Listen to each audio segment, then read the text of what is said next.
Assalamualaikum warahmatullahi wabarakatuh. Alhamdulillah. Alhamdulillahilladzi yakdifu idza sa'a fi qulubil muridina law atal iradah wa yusijuhum ila suluki sabili sa'ada allati hiyal iman wal ibadah. Allahumma salli wa sallim ala sayyidina Muhammadin salatan taghfiru biha ad-dunub wa tuslihu biha al-qulub wa tantaliqu biha al-usub wa talinu biha as-su'ub wa ala alihi wa sahbihi wa man ilaihi mansub. Subhanaka la ilma lana illa ma 'allamtana innaka antal alimul hakim. Rabbi shrah li sadri wa yassir li amri wahlul 'uqdatam min lisani yafqahu qawli. Amin amin ya rabbal alamin. Alhamdulillah, nikmat dari Allah Subhanahu wa taala di siang hari yang mulia ini, bersama-sama kita bisa hadir di tempat yang mulia ini untuk mendoakan keponakan kami As-Sayyid Muhammad bin Salim Aidit dan memenuhi undangan daripada paman kami Al-Habib Muhammad bin Ali bin Abdullah Al-Hamid. Kita doakan semoga keberkahan dari tempat ini bisa menjadi sebab kesalahan kita dimaafkan oleh Allah Subhanahu wa taala. Semoga kita pulang dari tempat ini segala hajat dan niatan kita disampaikan oleh Allah Subhanahu wa taala. Dan kita doakan khususnya kepada keponakan kami Sayyid Muhammad, semoga dijadikan anak yang soleh oleh Allah Subhanahu wa taala, dijadikan anak yang bisa bermanfaat untuk kedua orang tuanya dan untuk agama dan nabinya. Amin ya rabbal alamin. Salawat dengan salam selalu tercurah limpahkan kepada junjungan kita baginda agung Nabi besar Muhammad sallallahu alaihi wasallam. Tak lupa yang kami hormati dan kami takdimi para habaib, para ustadz, para tokoh masyarakat yang sudah menyempatkan waktunya di tengah kesibukan antum untuk datang di tempat ini. Wabil khusus kepada keluarga besar Sayyidul Am Al-Habib Muhammad bin Ali bin Abdul Hamid, dan juga kepada saudara kami Al-Habib Salim Aidit beserta keluarga besarnya. Kita doakan semoga beliau semua diberikan panjang umur oleh Allah Ta'ala, diparingi sehat walafiat zahiran wa batinan. Amin ya rabbal alamin. Dan kepada seluruh tamu undangan baik dari dalam kota maupun luar kota, semoga terus mendapatkan rahmat dari Allah Subhanahu wa taala. Amin ya rabbal alamin. Hadirin rahimakumullah, alhamdulillah, nikmat dari Allah Subhanahu wa taala karena bukan hanya baca maulid, tapi kita di tempat ini juga belajar sedikit dari apa yang pernah disampaikan oleh Nabi Muhammad sallallahu alaihi wasallam. Dikatakan oleh Imam Al-Habib Abdullah bin Ali Al-Haddad bila mengatakan, wa ma hadhihi dunya bidari iqamatin wa ma hiya illa kat-tariq ilal watan. Dunia yang kita tinggali ini bukan tempat tinggal kita untuk selama-lamanya, tapi tujuan kita mampir ke alam dunia ini hanya sebagai syarat untuk kita melewati alam ini untuk masuk ke alam selanjutnya. Wa madarun ila jannatun liman ittaqah. Dan sebetulnya tidak ada tempat yang paling layak bagi orang yang bertakwa dan beriman kecuali adalah surga yang telah disediakan oleh Allah Subhanahu wa taala. Walidalik Al-Imam Asy-Syaikh Abi Bakar bin Salim dalam kitabnya Miftahus Sarair bila menjelaskan ad-dunya hiya matiyatun lil arifin, bila mengatakan dunia itu di mata orang soleh, di mata Al-Imam Asy-Syaikh Abi Bakar bin Salim, dan dunia di mata Al-Habib Saleh bin Muhsin Al-Hamid, dan dunia di mata para arifin, orang yang dekat dengan Allah, itu hanya sebagaikan kendaraan. Anaknya bagaikan kendaraan, hartanya adalah kendaraan, umurnya adalah kendaraan. Semata-mata mereka gunakan itu semua untuk mendapatkan kedudukan yang istimewa di hadapan Allah dan di hadapan baginda agung Nabi Muhammad sallallahu alaihi wasallam. Tahukah antum, kita hidup di dunia ini banyak nikmat yang diberikan oleh Allah, tapi nikmat yang paling besar yang Allah berikan kepada kita setelah Islam yaitu adalah kesolehan, kebaktian anak kepada kita semuanya. Dikatakan nikmat ilahi alal ibadi kasiratun walakin ajalluhunna salahul auladi. Nikmat Allah kepada seorang hamba itu begitu banyak. Kalau kita ingin hitung nikmat Allah, tidak bisa kita menghitungnya. Tapi kata para ulama, tahukah anda, nikmat yang paling nikmat adalah saat kita diberikan anak yang soleh yang berbakti kepada kita. Karena ukuran orang itu dianggap sukses atau gagal itu bukan karena kitanya, tapi bagaimanakah kualitas anak yang keluar daripada pendidikan dan garis keturunan kita semuanya. Walidalik Nabi Muhammad SAW beliau memberikan peringatan kepada kita, menyadarkan sebagaimana Rasulullah mengatakan bahwa anak itu bukan hanyalah suatu nikmat, tetapi anak juga merupakan suatu amanat yang kelak satu saat nanti akan dimintai pertanggungjawabannya oleh Allah. Karena semua yang kita punya itu bukan punya kita. Sayyarah, mobil, harta, rumah, uang, itu bukan punya kita demi Allah. Itu punya Allah. Satu saat nanti akan dimintai pertanggungjawaban. Bahkan jasad kita itu bukan hak milik, tapi hanya hak pakai. Satu saat nanti akan dimintai pertanggungjawaban oleh yang punya. Maka ketika diambil oleh yang punya, kita mengatakan inna lillahi wa inna ilaihi, dan memang layak karena punya Allah. Dan Allah kalau tak minta tanggung jawab memang layak, karena Allah tidak pernah memberi, hanya meminjami untuk kita manfaatkan, mendapatkan kedudukan yang istimewa. Nabi Muhammad SAW beliau mengatakan dalam hadisnya, kullukum ra'in wa kullukum mas'ulun an kulli ra'iyatih. Setiap kalian adalah bagaikan seorang pemimpin, dan setiap pemimpin harus tanggung jawab kepada apa yang dipimpin. Maka ketika mendengarkan hadis ini, para sahabat Nabi Muhammad SAW bertanya kepada Rasulullah, ya Rasulullah, apa yang harus kami lakukan? Pertanggungjawaban apa yang harus kita laksanakan? Tugas apa yang harus kami laksanakan supaya kita bisa menjalankan tugas dengan baik? Maka turun ayat Allah Subhanahu wa taala. Allah taala berfirman dalam kitab suci Al-Qur'an, "Qu anfusakum wa ahlikum nara." Kata Allah taala, jaga diri kamu dan jaga keluarga kamu narah daripada api neraka. Jadi tugasnya abi, tugasnya abah cuma satu. Bagaimana walatnya tidak masuk neraka Allah. Titik, dan pakai koma. Wakif istrinya dia, wakif keluarganya dia, tidak sampai masuk neraka Allah. Bukan jadikan mereka kaya, bukan jadikan mereka berpangkat, bukan menjadikan mereka orang yang dihormat manusia, tapi masuk neraka Allah ini gagal. Karena tugas kita hanya satu, bagaimana mereka tidak masuk dalam neraka Allah Subhanahu wa taala. Waquduhan nas wal hijarah, kata Allah taala. Bahan dasar api neraka adalah tubuh manusia yang banyak bermaksiat, wal hijarah, dan juga batu-batu yang disembah untuk selain Allah. Alaiha malaikatun kiladun syidad la ya'sunallaha ma amarahum wa yaf'aluna ma yu'marun. Kata Allah taala, Allah sediakan malaikat yang sadis, yang siap menyiksa dalam neraka Allah, dan mereka melaksanakan itu semata-mata karena perintah dan taat dengan putusan daripada Allah Subhanahu wa taala. Maka ketika turun ayat ini, para sahabat berbondong-bondong datang kepada bab Madinatul Ilm, yaitu Imam Ali karamallahu wajhah, murid terbaik dan alumni yang paling istimewa dari Nabi Muhammad SAW. Sebagaimana itu dikatakan oleh Nabi Muhammad, ana Madinatul Ilmi wa aliyun babu. Saya kotanya ilmu, dan pintunya adalah Ali karamallahu wajhah. Wa man aradal ilma falyati babaha. Yang ingin tahu ilmu dari Nabi Muhammad hendaknya datang kepada Imam Ali karamallahu wajhah, yang merupakan pintu daripada kota ilmu Nabi Muhammad SAW. Maka para sahabat mengatakan kepada Imam Ali karamallahu wajhah, mengatakan, ya Imam, bagaimana caranya kita menjaga anak, menjaga keluarga kita tidak sampai masuk neraka Allah? Apa dengan kita bangunkan rumah yang hebat? Apa kita kasih makanan yang sehat supaya nanti bisa kebal ya, masuk kuburan sontokan sama malaikat apa gimana? Atau ya apa? Enggak. Lalu Imam Ali karamallahu wajhah beliau membacakan hadis dari Rasulullah SAW, yang mana hadis ini adalah dua pegangan yang harus kita pegang supaya kita punya keluarga menjadi orang tua yang sukses dalam menjalankan amanat kita. Al-Imam Ali karamallahu wajhah membaca hadis Rasulullah SAW. Rasulullah SAW bersabda, awwalu man ta'allaqa birajulin ahluhu wa auladuh fayaqulun ya rabbana khudh lana min haqqina minhu wala yu'allimuna ma najhal wa yut'imuna al-haram wa ma nahnu na'lamu bidzalik. Rasulullah mengatakan nanti di hari kiamat yang pertama kali akan menjadi musuh kita, yang akan menghalangi, menjegal kita menuju surga Allah Ta'ala, kata Nabi Muhammad, bukan kata saya, kata Rasulullah, ahluhu wa auladuh, istri sama anaknya, bukan saingan suhulnya, bukan saingan kerjanya, bukan orang yang dulu benci sama dia, ndak, anak sama istri yang pertama kali akan nuntut kita semuanya. Maka para sahabat mengatakan, kenapa ya Rasulullah?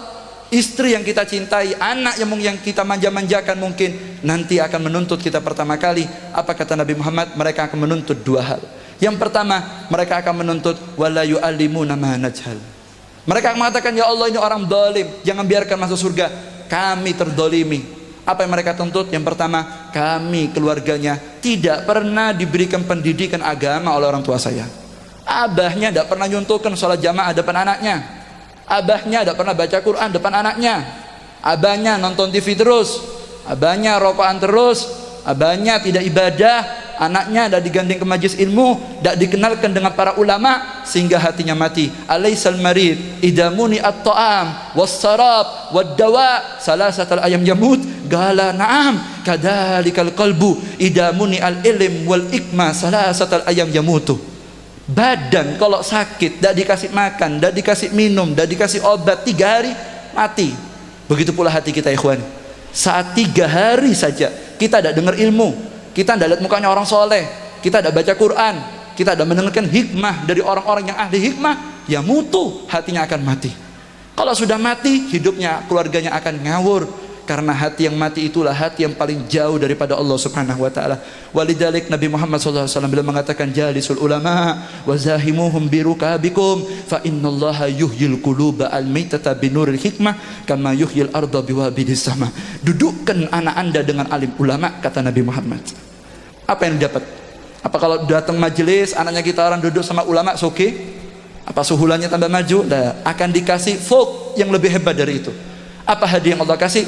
Dikatakan oleh beliau sallallahu alaihi wasallam, dekatkan anak Anda karena Allah akan menghidupkan hati yang mati dengan cahaya hikmah yang keluar dari lisan para pewaris sempurna dari Nabi Muhammad sallallahu alaihi wasallam. Sebagaimana Allah menghidupkan tanah yang kering dengan tetesan air hujan, begitu pula hati kita, kata Rasulullah, akan hidup saat kita berziarah ke orang soleh, duduk di majlisnya orang soleh, mendengarkan ilmu yang disampaikan oleh Nabi Muhammad sallallahu alaihi wasallam. Sampai Nabi Muhammad bersumpah, wallahi a'dhamun nasi hasratan yaumal qiyamah rajulun amkanahu talabul ilmi fid dunya falam yatlubuh. Kata Nabi Muhammad, demi Allah, manusia yang paling menyesal, keluarga yang paling menyesal saat nanti bertemu dengan Allah, mereka lah keluarga yang dulunya bisa hadir majelis, bisa datang tempatnya orang soleh, bisa memandangkan, mengenalkan anaknya kepada alim ulama, tetapi tidak melakukan itu semua. Kata Nabi Muhammad SAW, ya la yalqallaha ahadun bidambin a'dhamha min jahalati ahli. Kata Nabi Muhammad, tidak ada orang tua yang ketemu Allah bawa dosa yang lebih besar daripada membiarkan anak dan istrinya bodoh tentang ilmu agama, tidak mengerti aturan yang dibawa oleh Nabi Muhammad SAW, sehingga rusak keluarganya, sehingga hancur rumah tangganya, tidak ada ketenangan, tidak ada sakinah dalam keluarganya, karena tidak ada peneladanan kepada Nabi kita Muhammad sallallahu alaihi wasallam. Sebelum selesai, ada satu cerita. Bagaimana diceritakan di zaman Nabi Muhammad sallallahu alaihi wasallam. Rasulullah cerita, ada seorang wanita disifatkan oleh Nabi Muhammad sawwama, gawama, perempuan yang banyak puasa, perempuan yang banyak sholat, solihah. Ini ibadah diakui Nabi Muhammad. Ini bukan murid diakui gurunya, bukan. Ini umat, ini orang soleh diakui Nabi Muhammad SAW, orang yang paling soleh. Apa tapi kata Nabi Muhammad, perempuan itu ternyata melakukan satu kesalahan. Dia ambil kucing, dimasukkan ke dalam kandang, tidak dikasih makan, tidak dikasih minum, dan diikat, tidak dilepas untuk cari makan. Akhirnya kucing itu 3 hari kelaparan, mati. Ketika dengar kabar itu, Rasul mengatakan, ini orang tidak punya rahmat. Kata Rasulullah, hiya finnar, orang ini masuk neraka Allah Subhanahu wa taala. Kata para ulama, Al-Habib Abu Bakar Al-Adni, beliau ketika menyampaikan kisah ini, yang baru saja meninggal dunia, semoga diangkat derajatnya oleh Ta'ala, semoga keberkahannya masuk kepada kita. Kata beliau, ini orang ngikat kucing, tidak punya rahmat, dakhalan nar. Wakif zaman sekarang ada bapaknya ngikat anaknya sama HP-nya, ngikat anaknya sama ekstrakurikulernya, ngikat dengan ini dan itunya, sampai anaknya tidak punya kesempatan untuk datang majlis ilmu. Bukan jasadnya yang mati, tapi hatinya yang mati. Demi Allah, matinya hati lebih gawat daripada matinya jasad. Oke, banyak sekarang tidak tahu caranya sholat, wala tahu caranya wudhu, wala tahu caranya mengabdikan dirinya kepada Allah dengan sempurna. Ini orang tua yang paling kejam, kata Nabi Muhammad SAW, yang membunuh hati anaknya dengan tanpa dia sadari, dan ini yang paling dilaknat oleh Nabi Muhammad SAW, dan itu yang paling ditakutkan oleh Nabi Muhammad SAW. Semoga keluarga kita diselamatkan oleh Ta'ala. Begitu bawa keluarga kita. Al-Imam Ali bin Muhammad bin Husain Al-Habsi beliau mengatakan, musalsalatun asanidu ahdihim khila khair mahmudi wa asrafi hammadi abun yatalagga an abihi wa hakada fayalaka min abai kiramin wa ajdadi. Beliau mengatakan, lihatlah para salaf kita, orang tua kita, Habib Saleh bin Muhsin Al-Hamid, Habib Husain Brani yang sekarang hanya, semoga keberkahannya masuk kita semuanya, Habib Abu Bakar bin Hasib Gabgirsi, dan para aulia. Mereka ngambil sanad keguruan dari gurunya, orang tua kepada orang tuanya. abah kepada abahnya sampai kepada Nabi Muhammad SAW. Kata Habib Bakar Gresik, an-nadhar itu tidak sama seperti kasama, li'anna an-nadhar yasil ilal galab, karena melihat itu masuk ke dalam hati anak kita. Tunjukkan anak kita orang-orang yang soleh, tunjukkan kita beribadah depan anak kita, supaya pemandangan itu masuk ke hatinya dan membekas lama-lamanya. Walaupun kita wafat, tapi kenangan ibadah yang kita lihat dari orang tua kita akan membekas lama-lamanya, kata Habib Bakar Gresik. Semoga kita menjadi contoh yang baik untuk anak kita semuanya. Dan yang terakhir, kata Rasulullah SAW, yang akan menjadi sebabnya keluarga kita hancur nanti di hari kiamat, yaitu adalah wa yut'imunal haram wa ma nahnu na'lamu bidzalik. Kami dikasih uang haram sama abah saya, fulusnya campur-campur. Saya dikasih uang haram, main bank pakai riba, dimasukkan ke perutnya anaknya, nipu, hutang dan dibayar, janji tidak pernah tepat. Mungkin dia dikasih amanat khianat, nota dipalsukan, digandakan, atau dia dikasih amanat sama abahnya kurang ajar, diambil uang itu. Allah Maha tahu, mungkin yang lain tidak tahu. Dimasukkan ke perut anaknya sama istrinya, hanya menuruti hawa nafsu keluarganya yang kepingin berlebihan. Apa kata Rasulullah? Anak tadi mengatakan, ya Allah, kami dikasih uang haram. Wa ma nahnu na'lamu bidzalik. Saya tidak tahu kalau abah saya ternyata kurang ajar, ngambil uang haram. Kami hanya keluarga menikmati. Keluarga yang dikasih uang haram akan hancur, kata Nabi Muhammad SAW. Sampai Rasulullah SAW beliau mengatakan dalam hadisnya, siapa orang manistara sauban bi asrati darahim wa fiha dirhamin haram, siapa orang yang beli baju harga 10 dirham dicampur 1 dirham dengan uang haram, 90% halal, 10% haram. Ini bukan nyolong semua, ada halalnya 90%, haramnya 10%. Dimasukkan, dicampur. Apa kata Nabi Muhammad? Selama baju itu dipakai untuk sholat, ditolak ibadahnya sama Allah Ta'ala. Dan uang yang haram masuk ke perut kita, 40 hari sholat kita ditolak oleh Allah Ta'ala. Wakif kalau dari kecil dikasih makan itu, wakif kita nyokolakan anak pakai uang seperti itu, wakif berapa banyak orang yang kita tipu, terus kita berharap rumah tangga sakinah mawaddah, minin tidak bakal datang itu semua. Fa'anna yustajabu lidzalik. Kata Rasul, ada orang berdoa mengatakan ya Rob, bajunya compang-camping, ibadah sampai ngoyo. Kata Nabi Muhammad, makannya haram, minumnya haram, suka nipu kanan kiri. Dari mana doanya akan didengar sama Allah Ta'ala? Dari mana keluarganya akan diberikan ketenangan Allah Ta'ala? Wa ta'atun mimman haraman ya'kulu mislu bina'in fawqa maujin yuj'al. Kata Ibn Ruslan dalam Zubatnya, beliau mengatakan orang yang dia itu beribadah kepada Allah Ta'ala tetapi mengkonsumsi barang haram, ada urusan dengan manusia yang tidak diselesaikan, apa kata beliau, itu bagaikan orang yang bangun rumah di atasnya ombak. Tidak mungkin bisa terjadi. Bagaimana amal kita akan diterima sedangkan kita banyak melukai hati umat Rasulullah dan kita ambil hak mereka dengan cara yang haram? Ini yang dikhawatirkan oleh Nabi Muhammad SAW. Orang yang suhul itu luar biasa. Orang yang tidak kerja itu orang khianat. Dikatakan oleh Allah Subhanahu wa Ta'ala, yang Allah puji menjadi orang soleh itu bukan orang yang tidak kerja, ibadah, bukan. Orang yang kerja tapi ibadah. Rijalun la tulhimu tijaratun wala bai'un an dzikrillah. Orang soleh itu Pak suhul. Nabi Muhammad dari kecil suhul. Dari kecil Nabi Muhammad mengembala. Agak dewasa Nabi Muhammad kulaan kain sama Siti Khadijah. Berkembang Nabi Muhammad, masa usia beliau senja, beliau sallallahu alaihi wasallam menjadi panglima perang, dapat ghanimah, humusul humus, halal, humusul humus itu halal. Beliau dapat bagian daripada hasil peperangan, itu halal. Dari kecil sampai wafat Rasulullah ahli suhul. Tapi pekerjaannya tidak sampai membuat dirinya lalai untuk melakukan perbuatan yang dilaknat oleh Allah SWT. Al-Imam Ahmad bin Hasan al-Attas dalam Tadhkirun Nas beliau menjelaskan, lihat itu, Allah bukan bilang orang soleh itu yang ibadah terus tidak suhul dan ngasih makan keluarganya, enggak. Tapi orang yang suhul, yang tanggung jawab sama keluarganya tapi jujur dalam pekerjaannya dan ngambil halal untuk keluarganya, itu yang dipuji oleh Allah Subhanahu wa Ta'ala. Dan itu yang diharapkan oleh Nabi Muhammad sallallahu alaihi wasallam. Begitu, monggo ayo melalui majelis ini yang tidak dekat sama para solihin, dekatkan anak kita. Yang kita biasa tidak nunjukkan amal ibadah yang baik depan anak kita, mulai sekarang tunjukkan yang baik depan anak kita. Dan jangan sampai anak kita melihat jelek daripada yang kita lakukan, karena takut bekas pada hatinya. Dan kita cari rezeki yang halal, sedikit tapi halal. Wallahi itu lebih lebih manfaat daripada banyak tapi dicampur dengan yang haram. Apalagi yang haram yang kita kasih keluarga kita. Dan itulah yang dikhawatirkan oleh Nabi Muhammad SAW. Kita doa kepada Allah Subhanahu Wa Taala, semoga kita didekatkan dengan para orang soleh. Bukan hanya dekat, tapi semoga hati kita disatukan oleh Ta'ala. sehingga bekas dari orang soleh itu masuk kepada hati kita, sehingga kita punya rahmat dan tidak ada benci dalam hati kita semuanya. Dan kita mohon kepada Allah yang seret rezekinya, semoga pulang dari tempat ini diberikan rezeki yang barokah ya Ta'ala. Yang terikat hutang piutang, semoga Allah diberikan jalan keluar, dikasih rezeki yang manfaat, dikasih rezeki yang barokah, dan semoga dosa yang kita lakukan tidak dilakukan oleh anak kita semuanya. Ya Rabb, jangan sampai anak kami melakukan dosa yang kami lakukan, dan jangan sampai keluarga kami hancur karena maksiat yang kami lakukan. Dan semoga pulang dari majlis ini kita menjadi orang yang bertobat kepada Allah Ta'ala. Sekarang di Berani ada Khal Habib Hussein, tapi semoga barokahnya kita nyenangkan sahibul bait, kita ngelekokno hatinya tuan rumah. Semoga keberkahan Habib Hussein masuk kepada kita semua yang hadir di tempat ini.